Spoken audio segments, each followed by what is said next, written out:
Pois bem, quem está hoje no quadro Cidadão, o convidado de hoje é o Cler Júnior, gestor de recursos humanos da CJ Consultoria RH. Fala um pouco sobre alguns pontos importantes, como se inserir no mercado de trabalho, né? E como se preparar para o mercado de trabalho.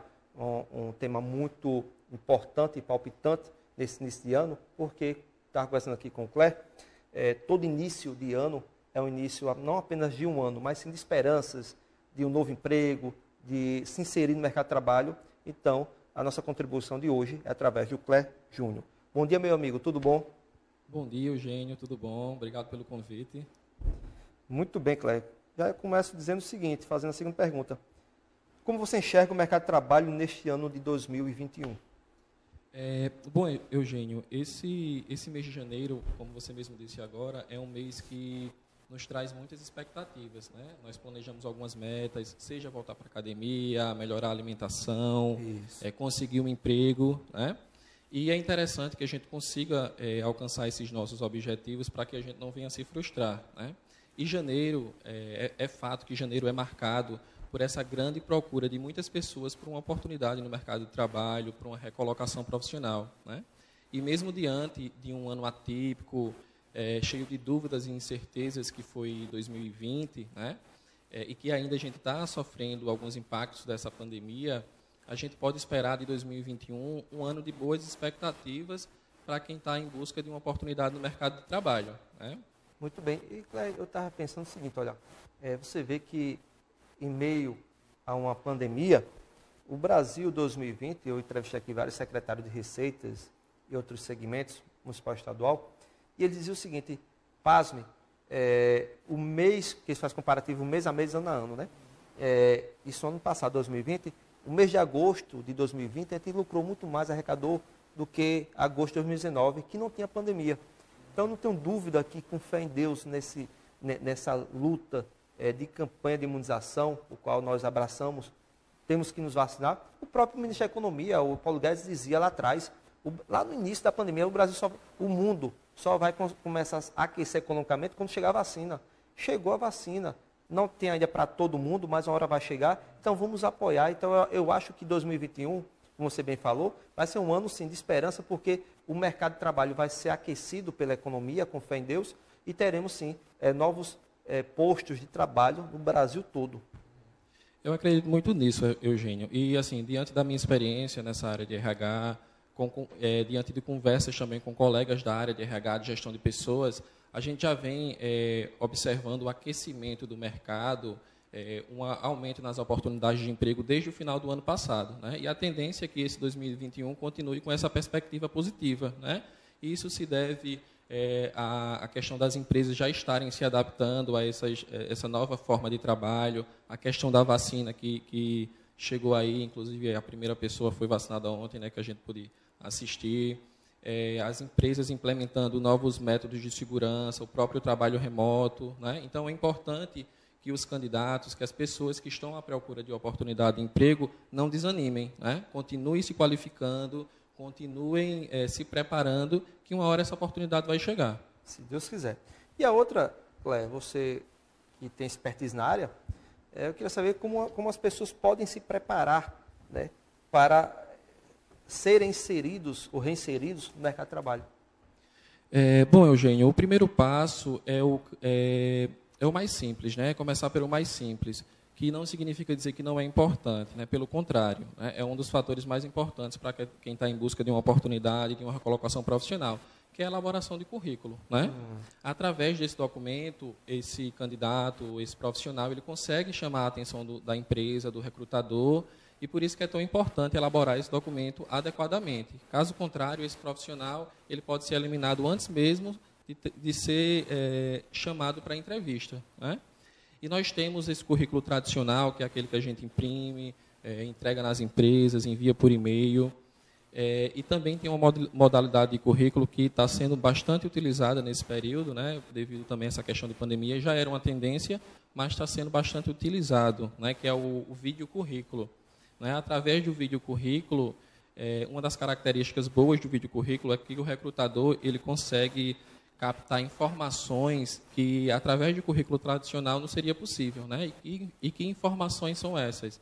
são as competências comportamentais que estão sendo bastante exigidas pelas empresas, né, que já são critérios de avaliação para a contratação dessas pessoas, né? Então, essas competências comportamentais consistem no modo de como esse profissional se relaciona com as pessoas à sua volta, no ambiente de trabalho. Então, está ligado a características como trabalho em equipe, inteligência emocional, flexibilidade, proatividade, comunicação, né? Então, essas características elas estão sendo bem exigidas.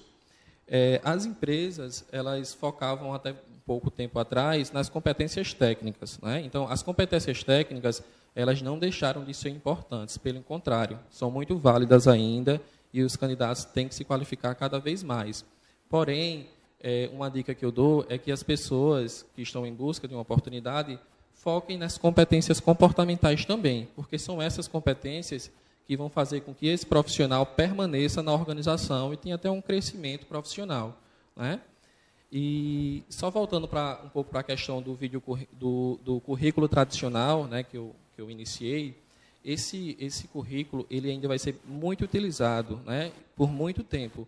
Então, o que é que o candidato, que esse profissional tem Seria o currículo mesmo elaborado via Word, né? Exatamente, o currículo físico, né? Esse vai ser utilizado por muito tempo, porque ele dá uma visão mais direta para o recrutador das qualificações, da experiência do profissional. Então, o candidato, ao elaborar esse documento, ele tem que atentar-se a algumas questões. Por exemplo, sempre prezar pela simplicidade, não é? A formatação não pode chamar mais a atenção do que o conteúdo. Esse profissional ele deve lembrar que esse currículo ele é um resumo das suas qualificações. Então, ele não pode ser muito extenso, tem que ser conciso. Quanto mais enxuto, melhor. Não Exatamente. Transmitir veracidade, né? E outra coisa que é muito importante, elaborou esse currículo com todas essas características, esse profissional, esse candidato, tem que revisar esse currículo, né? Porque eu já perdi as contas de quantas vezes eu selecionei o currículo do candidato, quando eu fui ligar, telefone inexistente, ou a pessoa não conhece o candidato, o e-mail errado. Então, o candidato pode estar perdendo uma oportunidade de emprego por essa falta de atenção, né? Muito bem. Às vezes, você está falando uma coisa importante, a ânsia de arrumar um emprego é tão grande que, às vezes, o candidato ele faz toda elaboração, toda atualização. Se formou, tem uma pós, bota lá que não tinha, tal. E um dos mais importantes, que é o contato, ele esquece de mudar. Exatamente. Às vezes é um currículo de 3, 4, 5 anos atrás, então ele vai atualizando ali pela parte de hoje eu não tinha, antes eu não tinha, hoje eu tenho uma graduação, aí depois, agora eu tenho uma pós-graduação, e aí vai botando experiência tal empresa, tal curso de qualificação, e a parte lá do contato profissional, ele esquece, passa por despercebido, e aí perde uma grande oportunidade. E, para mim, é novidade essa questão do currículo vídeo, né? Vídeo currículo. E aí, eu acho que, pelo que você falou, deve ser o quê? Uma entrevista videoconferência ou a pessoa grava um vídeo? Como é que seria? Na verdade, tem diferença entre essas duas opções que você disse, né? O vídeo currículo, ele deve ser objetivo, o candidato deve falar de algumas competências, né, comportamentais e de um pouco da sua experiência. O ideal é que tenha no máximo 1 minuto, né? Porque então ele grava e ele envia, não é isso? Grava e envia, exatamente. Inclusive, eu fiz alguns processos através de vídeo currículo, que algumas empresas solicitaram. E a entrevista remota, que é uma tendência também que está muito, muito em alta devido também a essa questão da pandemia, já existia, mas aumentou muito, é um tipo de entrevista, né, de um tipo de processo de seleção. E aí é interessante, eu acho que, principalmente mulheres, né, que são vaidosas, e o homem também, que ambos, quando forem gravar os seus vídeos, que eles possam, pelo menos, botar uma vestimenta, né, bem vistosa, uma maquiagem, bem... para que não grave, porque às vezes a pessoa está em casa e relaxa, não sabe que até isso é avaliado, né? Tem isso avaliado. Você vê uma pessoa que está... Se eu estou enviando um vídeo, eu estou em casa, estou lá com minha camisa regata, de bermuda, olha, eu sou formado nisso. Envio, o cara vai dizer, ó, beleza, ótimo a sua qualificação, agora já foi desclassificado, porque como é que você envia para uma empresa séria algo que você não tem essa vontade, né? Então, eu acho que isso conta muito, não é, Cléber? Exatamente, Eugênio. O ideal é que, o correto é que a pessoa, se for fazer o vídeo currículo, ele pense que está indo deixar o currículo na empresa, né? Se vista como se estivesse indo deixar o currículo na empresa. Mesma coisa a entrevista remota, né? O candidato deve se preparar como se estivesse indo para a entrevista diretamente na empresa. Isso mesmo, isso mesmo. Realmente, o mercado está tão exigente que detalhezinho deixa um de fora, né? E aí, como você já falou, questão como direcionar o currículo para as empresas, que eu acho que está inserido aí, né? Como seria direcionado o currículo. E aí eu faço a pergunta seguinte: após ser selecionado para a entrevista, como o candidato pode se preparar para as entrevistas de emprego, depois que o seu currículo é selecionado? E aí tem que ter, talvez, a entrevista presencial, porque depende da empresa, existem 2, 3 etapas ou mais, né? E outras empresas são mais objetivas. Preparou, entrevistou. Eu só vou dar um enfoque antes nessa questão do direcionamento, para como o candidato deve direcionar esse currículo, porque esse é o momento do candidato ser coerente, né? Isso. O que acontece? Muitas vezes o candidato, na ânsia, né, de ser recolocado no mercado de trabalho, envia o currículo para todas as oportunidades que vê disponível, né? E isso, o que é que acontece? Ele vai ficar frustrado, desanimado, porque o candidato, o que é que ele tem que avaliar? Primeiro, ele tem que avaliar se a oportunidade, se ele preenche os requisitos solicitados pela empresa e se aquela vaga faz sentido para ele, no que se refere a: será que esse é um ramo de atuação que eu tenho interesse em trabalhar? Né? Porque se for enviar o currículo para todas as oportunidades que tem disponíveis, a quantidade de nãos que ele vai receber é maior, ou até nenhum retorno para a entrevista, e isso vai gerar desmotivação. Né? Verdade. E em relação a como o candidato deve se comportar, pode se comportar no momento da entrevista, ao ser selecionado, na verdade, ele já deve vir se preparando para esse momento. Né? O candidato já deve vir se preparando para esse momento. Como? De que forma? Eu costumo dizer que a gente tem que utilizar a internet a nosso favor. Né? Então, vai pesquisando aí as perguntas mais frequentes em uma entrevista de emprego, elenca aí quais são suas qualidades, quais os pontos que você pode desenvolver em você, né? Porque todos nós temos qualidades e pontos a serem desenvolvidos. E como é que a gente pode fazer isso? Pega um papel, faz uma lista aí, quais são minhas qualidades, quais são os pontos que eu posso desenvolver, né? Porque isso são questões que provavelmente vão ser abordadas no processo de seleção. E uma dica também muito importante é que esse candidato faça uma lista com as informações, com os maiores feitos na sua trajetória profissional. Como exemplo, uma ajuda significativa que ele deu a um colega, o fechamento de um grande negócio ou uma grande venda na organização, uma promoção de cargo, porque essas questões elas vão ser abordadas pelo recrutador no momento da entrevista de emprego. Né? E um detalhe, né, que o autoconhecimento, conhecer a si mesmo, é fundamental em todos os aspectos da nossa vida. E, nesse contexto, vai fazer com que o candidato se sinta mais seguro e responda às perguntas do entrevistador com mais assertividade. Né? Claro, eu tenho uma dúvida, talvez seja da maioria que nos assiste nesse momento.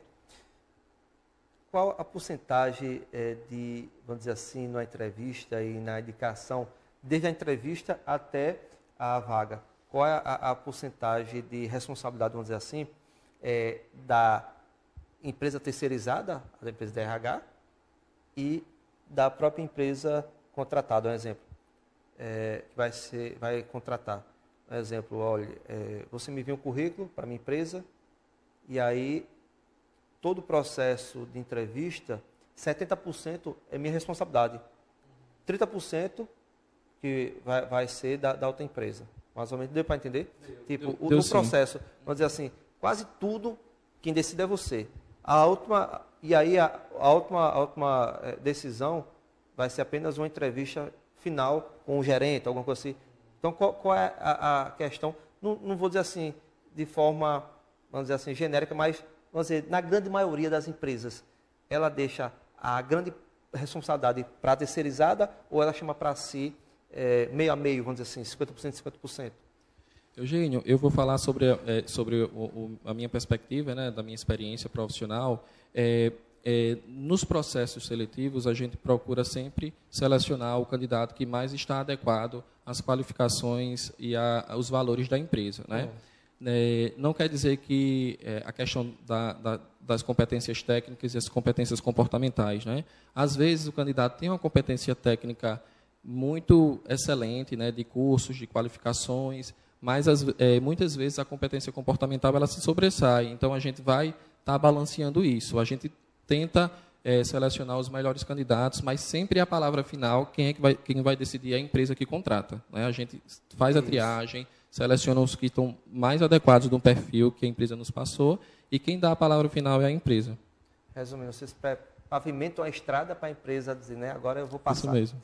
E aí uma coisa importante que eu estava lendo um dia desse, e até entrevistando também outra profissional na área de RH, e ela comentando com ela, que antes era sempre visto as pessoas mais inteligentes.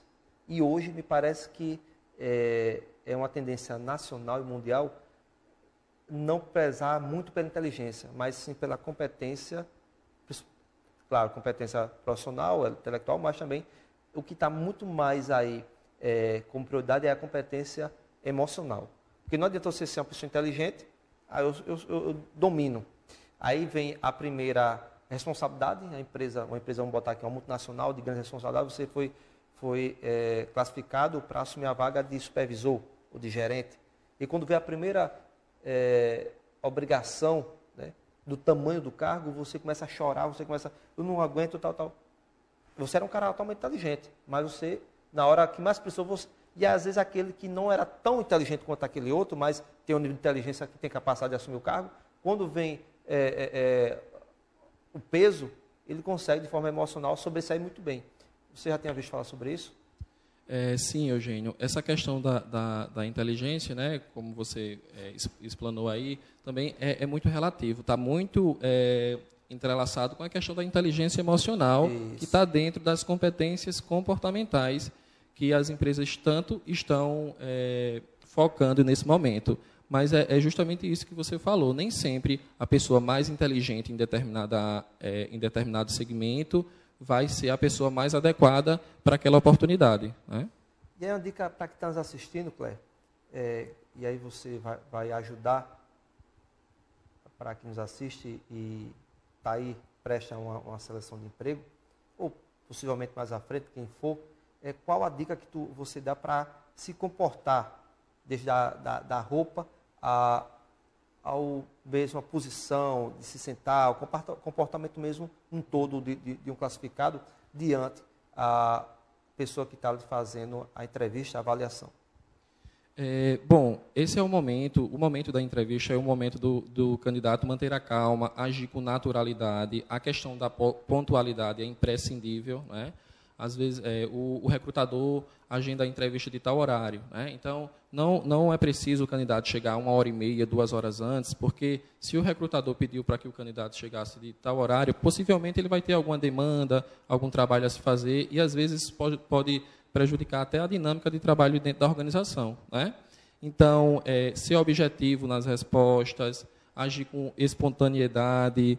Se o recrutador fazer alguma pergunta, o candidato não entender ou não saber, não tem problema nenhum. Com gentileza, pedir para repetir ou dizer que não sabe. É importante também que esse candidato não se prolongue tanto em questões sobre si mesmo, né? Foque na entrevista e nas suas experiências, para que não passe um ar de arrogância ou de soberba, né? E isso também, essas mesmas dicas servem também para a entrevista remota, né, que a gente falou inicialmente. Eu só sugiro que o candidato, quando a entrevista for remota, encontre um local que não tenha tantos ruídos, que tenha boa iluminação, que utilize fone de ouvido para ouvir melhor o entrevistador e se comunicar melhor, verifique a conexão na internet, né? Então, as dicas são praticamente essas. E a vestimenta é como se você estivesse indo para a entrevista de emprego presencial também. E a última pergunta, Cléo, é o seguinte: o que fazer, eu sei que você não é médico, mas o que fazer para o selecionado, no momento da entrevista, ele não transparecer ou sentir aquela ansiedade, né? Às vezes a vontade, a ânsia de querer logo conquistar seu espaço no mercado de trabalho, sua vaga, e Se tem alguma dica, né? Claro, fora a medicação, né, para a ansiedade, se existe alguma dica para o candidato à possível vaga, ele se manter. É muito parecida com essa outra pergunta, mas tem alguma dica em relação para ele vencer a ansiedade? Bom, Eugênio, a ansiedade ela é extremamente natural, né? Até mesmo porque esse é um momento importante para o candidato. Se o candidato percebe que a ansiedade está batendo um pouquinho antes da entrevista, tenta controlar a respiração, falar pausadamente, gerenciar a expectativa é fundamental, né? O que acontece? Muitas vezes, esse candidato, um dia antes da entrevista, fica extremamente ansioso, nervoso. Isso acaba prejudicando, né? Porque ele deixa de se alimentar direito, não dorme como deveria. O ideal é que esse candidato, um dia antes da entrevista, procure relaxar, fazer algo que gosta, assistir um filme, uma série, praticar um esporte, conversar com um amigo, enfim, fazer algo que gosta justamente para ele gerenciar essa expectativa e controlar a ansiedade, né? E até mesmo porque esse candidato ele vem já se preparando para esse momento, né? E se essa oportunidade que ele está concorrendo no momento não der certo, ele deve se lembrar que existirão outras oportunidades e que essa é uma ótima oportunidade de aprendizado, né? Clé, obrigado pela sua participação conosco, seja a primeira de outras. Parabéns pelas suas explanações, tirando a dúvida de quem está hoje nos assistindo e tem, quem sabe, de repente, alguém hoje foi convidado a fazer uma seleção de emprego ou pretende deixar seu currículo. Não tenha dúvida que uma das pautas, apesar do programa ser muito político, mas a gente divide um pedaço do programa para trabalhar aquilo que eu gosto demais, que é a parte do social e também a utilidade pública. Obrigado, meu irmão, pelas dicas, pela expertise que você tem na área. E já que é a primeira vez que estamos nos conhecendo, desejo a você um 2021 de muitas bênçãos, conquistas na sua vida, da sua família. Um abração para a sua mamãe aqui. Qual é o nome dela? Rosângela. Rosângela, sua assessora de comunicação. Tá me acompanhando. Muito bem. Obrigado você aí, mais uma vez, pelo convite. Espero ter contribuído com o seu público aí. Espero retornar outras vezes também. Sempre. Entendeu?